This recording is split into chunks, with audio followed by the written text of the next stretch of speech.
Arkansas history captured on a library of tapes. Days, months, years are remembered and cataloged here.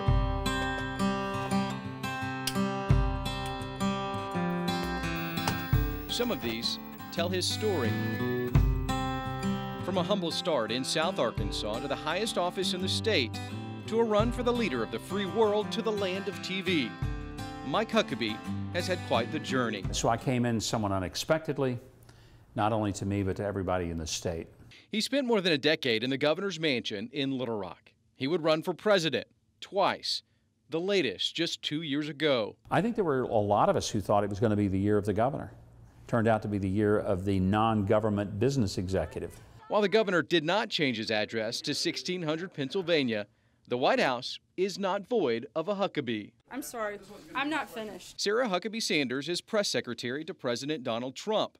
For her, the political life pulled her family closer. You know, I often joke that when most kids were going to summer camp, I was hitting the Arkansas Festival circuit and passing out brochures and going on the campaign trail with my dad. I loved being part of that process. Politics was always a family enterprise for us in every campaign. From 10 years at the state capitol in Little Rock, Arkansas, to 2 runs for the White House in Washington, D.C., now Governor Mike Huckabee works here near Nashville, Tennessee, at a theater that's historic.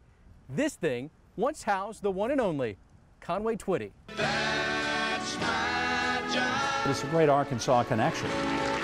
That's what I do. Conway's Country Music Hall was transformed to a state-of-the-art TV studio.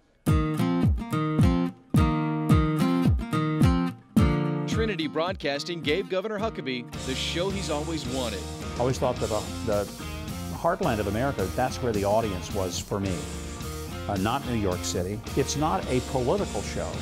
It's a show that has some politics in it, but it's really a variety show. A political pilgrimage turned to a trip in TV. Would you change anything about your career? I would have won the election for president. That's the big thing I would have changed. But don't expect a third run for the White House. I've enjoyed nearly 30 years in politics. I've won more elections than I've lost. I kind of like doing what I'm doing right now, and I think it's time to leave it for another group of people to run. This Arkansan is right where he wants to be. You know, I'm the most blessed man on earth. I've lived a life more amazing than I ever dreamed as a kid growing up dirt poor in Hope, Arkansas. In Nashville, I'm Nolan.